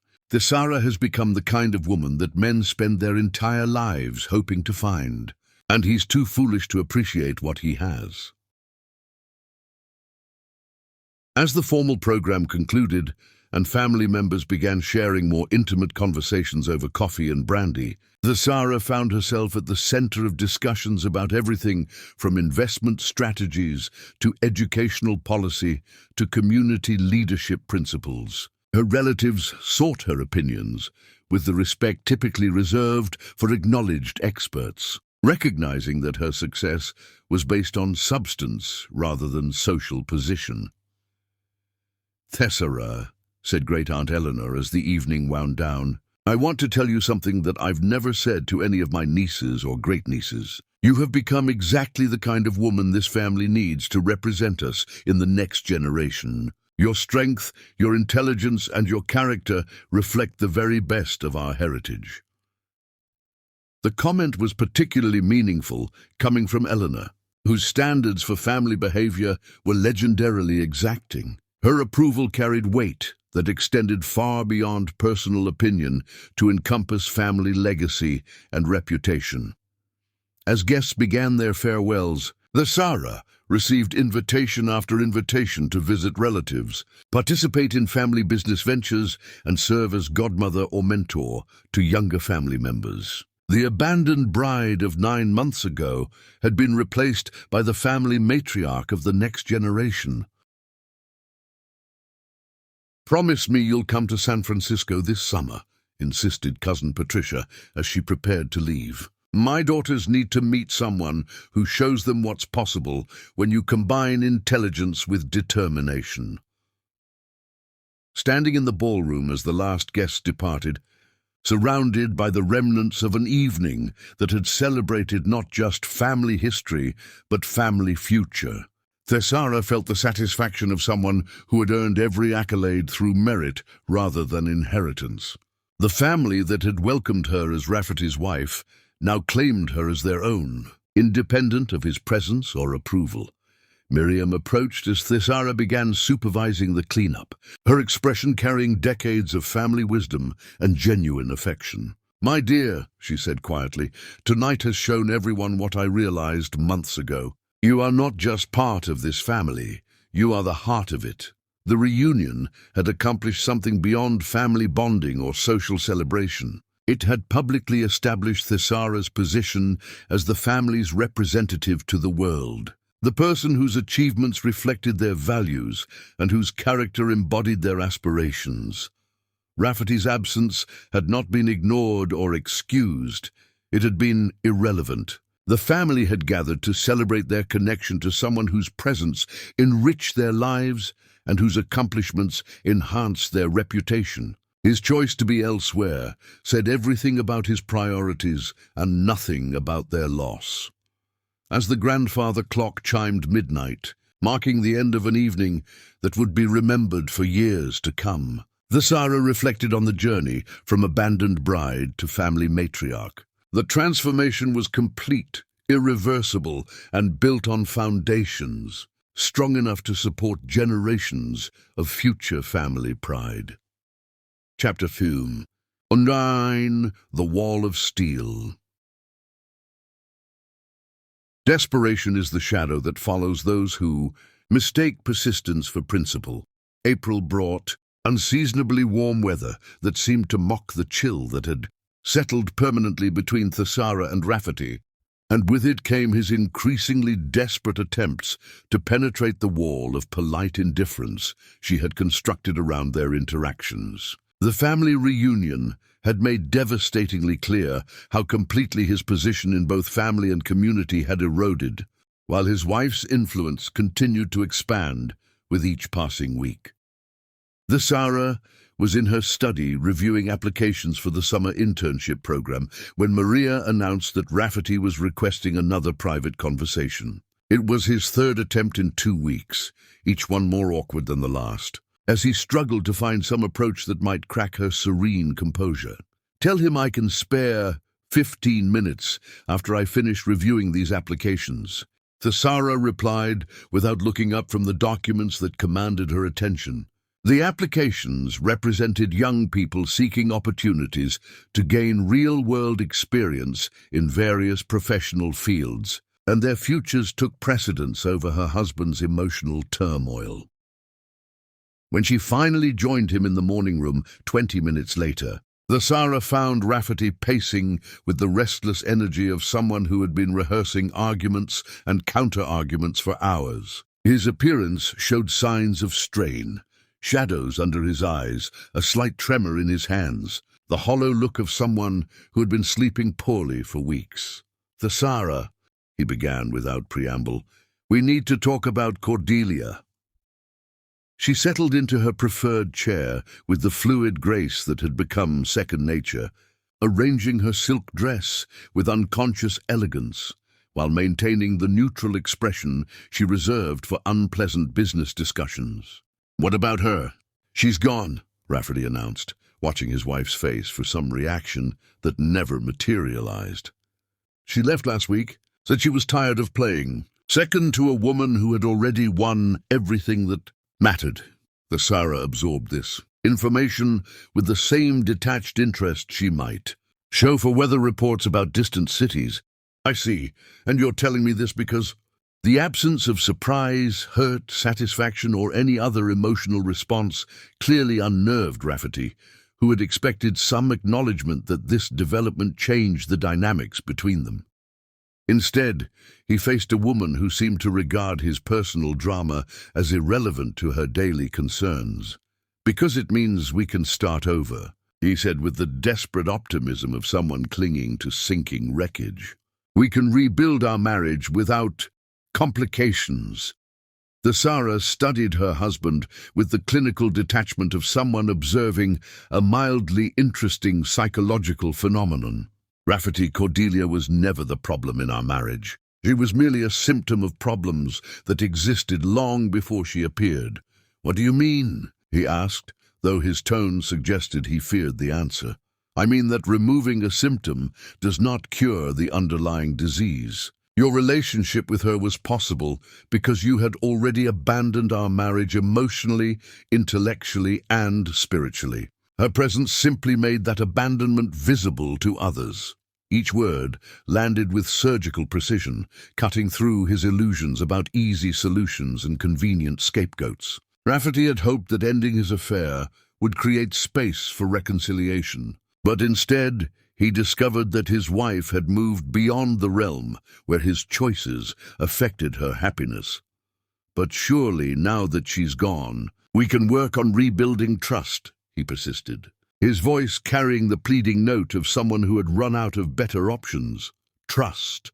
Thesara repeated thoughtfully, as if examining the concept for its practical applications. Trust is not rebuilt, Rafferty. Trust is earned through consistent actions over extended periods of time. You cannot recreate something you never possessed in the first place. The statement hung between them with devastating clarity. Rafferty was forced to confront the reality that their marriage had been built on assumptions and conveniences rather than genuine mutual respect and understanding. Thesara had never truly trusted him. She had simply hoped that her trust might prove justified over time. Then what would it take? He asked desperately. What would I need to do to earn your trust now? Thesara rose and walked to the windows that overlooked the gardens where spring flowers were beginning their annual resurrection. When she turned back to face him, her expression carried the patient weariness of someone explaining obvious facts to a willfully obtuse student. You're asking the wrong question, Rafferty. The question is not what you would need to do to earn my trust. The question is why you believe my trust is still available to be earned. The distinction was subtle but crushing. Rafferty had assumed that his wife's lack of emotional reaction meant her feelings were simply dormant, waiting to be reawakened by appropriate gestures. Instead, he was discovering that her feelings had been replaced by something far more daunting, complete indifference to his emotional state. "You're my wife," he said weakly, as if the legal designation itself constituted an argument for her continued availability. "I am your wife, in the same way that I am a citizen of this country." Thesara replied with devastating logic. "It is a legal status that confers certain rights and obligations, but it does not require emotional investment or personal devotion." Her response reduced their marriage to what it had actually become, a business arrangement involving shared assets and legal responsibilities, but devoid of the intimacy, partnership, and mutual respect that defined genuine matrimony. Rafferty sank into the chair across from her, finally beginning to comprehend the magnitude of what he had lost. "So there's nothing I can do? No way to win you back?" "Win me back?" Thesara's laugh was musical and utterly without warmth.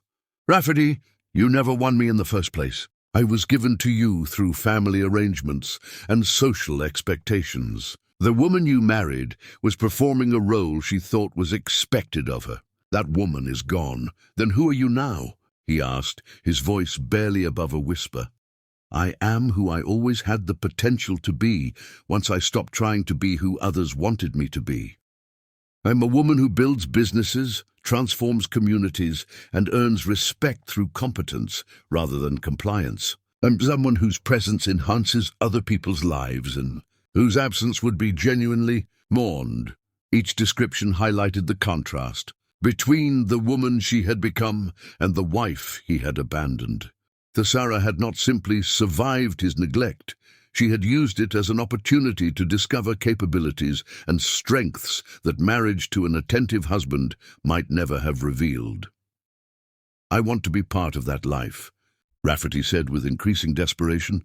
"I want to support your work, to be a real partner in what you're building." Thesara returned to her chair and fixed him with a steady gaze that seemed to see straight through his protests to the motivations beneath. "Partnership requires mutual contribution, Rafferty. What would you contribute to my life that is not already abundantly provided by my work, my community relationships, and my own capabilities?" Each of his suggestions met the same fate: practical refutation based on her demonstrated independence and success. Rafferty was discovering that his wife had not been waiting for his return, but had instead built a life so complete that his presence would represent a step backward rather than forward. "Thesara, please," he said finally, abandoning all pretense of logical argument in favor of naked pleading. "I know I don't deserve it, but I'm begging you for another chance." She regarded him with something that might have been pity, but it was the distant pity one might feel for strangers suffering misfortunes they had brought upon themselves. "Your regret is not my concern, Rafferty. Your presence in this house is tolerated for the sake of legal convenience and family harmony, nothing more." The words carried the finality of a business decision rather than an emotional rejection. Thesara was not punishing him or trying to hurt him. She was simply stating facts about their current relationship with the same detachment she might use to describe weather conditions.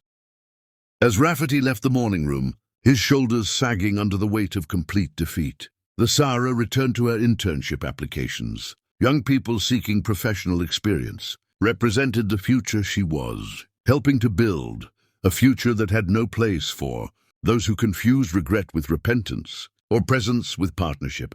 The wall of steel was not defensive, it was simply the natural barrier that existed between people who had chosen different values and different priorities. Rafferty's desperate attempts to scale it only demonstrated how completely he misunderstood both its purpose and its permanence. Chapter 10. The Crown of Triumph. True power is not in commanding others to kneel, but in inspiring them to stand taller than they believe possible. September arrived with the kind of perfect autumn weather that made everything seem possible. And with it came the culmination of Thesara's transformation from abandoned bride to acknowledged queen of both family and community. The Whitmore estate had become the unofficial headquarters for the county's most ambitious development project, a comprehensive initiative to create an innovation district that would attract technology companies, educational institutions, and research facilities to the region. The Grand Ballroom, which had hosted family reunion celebrations just 6 months earlier, was now configured as a conference center where governors, university presidents, and corporate executives gathered to finalize agreements that would transform the economic landscape for generations. Thesara moved through these high-level negotiations with the confidence of someone whose expertise was universally recognized and actively sought. "Mrs. Whitmore," announced Governor Patricia Hayes as she reviewed the final development contracts, "this initiative represents exactly the kind of public-private partnership that other states are trying to replicate. Your vision for sustainable economic growth has become the national model." The comment was overheard by a room full of people whose opinions shaped policy and directed investment across the region. Thesara had earned their respect through 15 months of demonstrated competence, innovative thinking, and consistent results that exceeded every projection. But the morning's triumph was interrupted by an unexpected disturbance in the foyer. Raised voices and urgent footsteps announced the arrival of someone who had not been invited to participate in these crucial negotiations. Through the ballroom's tall windows, Thesara could see Rafferty climbing the front steps with the determined stride of someone who had finally resolved to take dramatic action. "Perhaps we should take a brief recess," Thesara suggested to the assembled dignitaries, her voice maintaining perfect composure despite the obvious disruption approaching their serious deliberations. Before anyone could respond, Rafferty burst through the ballroom doors with the theatrical desperation of someone who had convinced himself that grand gestures could substitute for consistent character. He was disheveled in a way that suggested sleepless nights and liquid courage, his usually perfect appearance compromised by wrinkled clothing and bloodshot eyes. The room fell silent as 43 of the county's most influential leaders watched this unexpected drama unfold. University presidents, corporate executives, government officials, and community leaders found themselves witnessing a personal crisis that threatened to derail important public business. "Thesara," Rafferty announced in a voice that carried across the entire ballroom, "I need to say something in front of everyone who matters to both of us." The phrase "everyone who matters" was telling in its assumptions. Rafferty still believed that public witnesses would somehow pressure his wife into responding favorably to whatever declaration he planned to make. He had failed to understand that these witnesses were present as her colleagues and partners. not as neutral observers of their domestic arrangements. This is neither the time nor the place for personal conversations, Thesara replied with the kind of firm authority that commanded boardrooms and silenced opposition. We are conducting important business that affects thousands of people's futures. But Rafferty had apparently committed himself to this course of action beyond the possibility of dignified retreat. In front of the most powerful people in the state, he dropped to his knees on the polished marble floor with the melodramatic flourish of someone who had confused performance with sincerity. "I abandoned the strongest woman I ever knew," he declared, his voice echoing through the silent ballroom. "I don't deserve forgiveness, but I'm begging for it in front of everyone who can see what I threw away through my own stupidity and selfishness." The silence that followed was profound and uncomfortable. Governor Hayes exchanged glances with the university presidents, while corporate executives studied their documents with the fixed attention of people pretending not to witness someone's emotional breakdown. The scene was simultaneously dramatic and deeply inappropriate for the professional setting. Thesara remained standing, her posture perfect and her expression unchanged, as she processed this public attempt at emotional manipulation. Rafferty's grand gesture revealed more about his desperation than his repentance. He was performing regret rather than feeling it, seeking public pressure rather than private reconciliation. When she finally spoke, her voice carried the authority of someone who had earned the respect of everyone present through competence rather than dramatics. "Rafferty, you are correct that you abandoned someone of value, but you are mistaken about several important facts."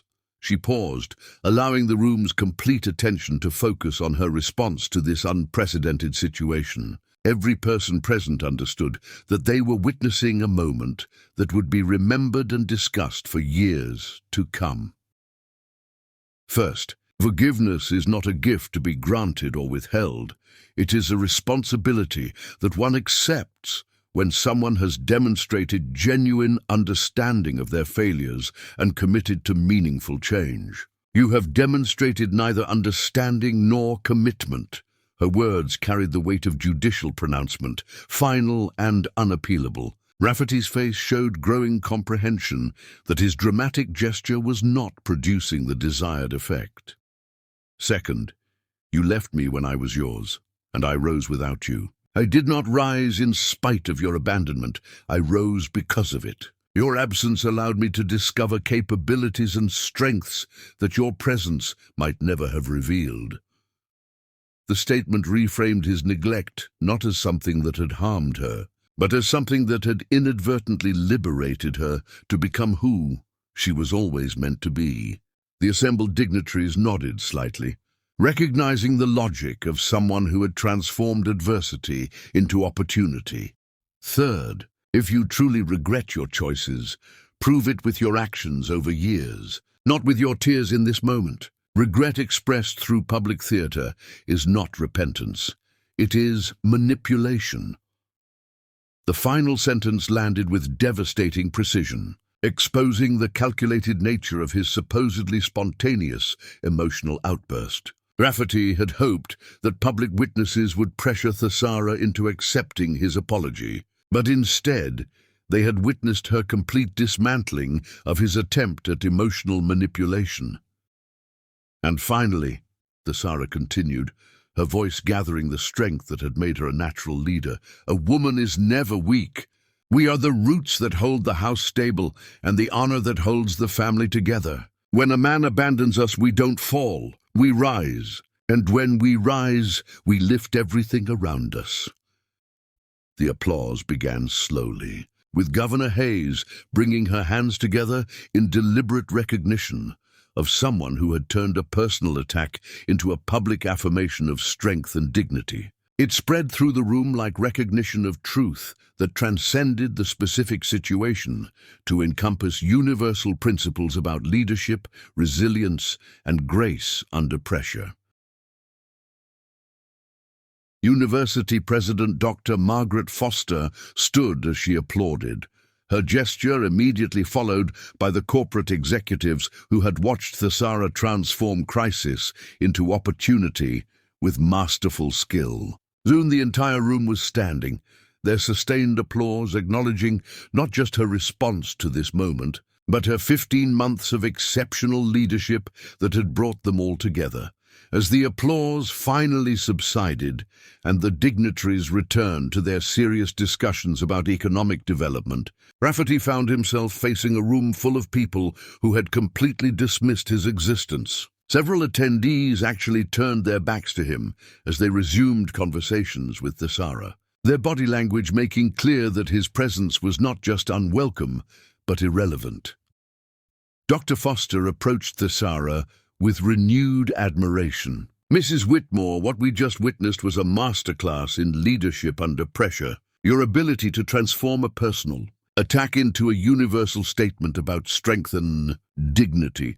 That's the kind of character we need in positions of genuine authority." The comment sparked a chorus of similar observations from other attendees, who began sharing specific examples of how Thesara's leadership had influenced their own professional approaches. Judge Morrison spoke about incorporating her conflict resolution strategies into his courtroom management. Governor Hayes discussed adapting Thesara's community engagement models for statewide initiatives. "You've become more than a local leader," observed Dr. Patricia Wong, the president of State University. "You've become a case study in transformational leadership that we're already incorporating into our business school curriculum." As he reached the door, several people watched his departure with expressions ranging from pity to contempt, but most had already turned their attention back to Thesara's presentation about sustainable growth strategies. His humiliation was complete, but more importantly, it was irrelevant to the important work being conducted by competent people. "Mrs. Whitmore," Governor Hayes said as the afternoon sessions concluded, "today has demonstrated exactly why you've become the most respected leader in this region. Your ability to maintain focus and dignity under pressure is precisely what we need in positions of genuine responsibility." The comment was echoed by others as the day's participants prepared to leave, each carrying with them renewed appreciation for someone who had shown that true strength was measured not by the ability to dominate others, but by the capacity to elevate everything around her. As evening settled over the estate and the last of the dignitaries departed with signed contracts worth millions in regional investment, Thesara stood in her study, surrounded by the tangible evidence of her triumph. The Innovation District agreements lay spread across her desk, documents that would create thousands of jobs, attract prestigious institutions, and transform the economic landscape for generations. But beyond the financial impact, the day had established something even more valuable: her reputation as a leader whose character could withstand any personal attack while maintaining focus on what truly mattered. The business community had witnessed her grace under fire and emerged with enhanced respect for her capabilities. Maria entered with the evening's correspondence, which included invitations from 3 additional states, requesting consultation on community development projects. "Mrs. Whitmore," she said with obvious pride, "I've never seen anyone handle such a difficult situation with such dignity. The entire staff is talking about how you turned that awful scene into something inspiring." Miriam joined her as she organized the final documents, her expression carrying decades of family wisdom and genuine pride. "My dear," she said quietly, "today proved what I've known for months. You are not just the heart of this family, you are its crown jewel." The metaphor was apt. Thesara had indeed become the family's most precious asset, someone whose presence enhanced their reputation and whose achievements reflected credit on their name. The abandoned bride of 15 months ago had been replaced by a queen who had earned her crown through service, intelligence, and unwavering dignity. The transformation was complete, irreversible, and built on foundations strong enough to support whatever challenges the future might bring. The Sarah had discovered that power was not about controlling others, but about empowering them. That strength was not about avoiding adversity, but about transforming it into opportunity. And that true victory was not about defeating enemies, but about becoming someone whose success lifted everyone around her. As the grandfather clock chimed the end of another day, the Sarah smiled with the satisfaction of someone who had built something permanent and valuable from the temporary pain of betrayal. The crown of triumph was not made of gold or jewels. It was forged from character, competence, and the consistent choice to be someone worthy of the respect she had earned. The end, present-day victory. The Sarah stands victorious, not as a woman who waited for redemption, but as one who created her own crown from the ashes of betrayal.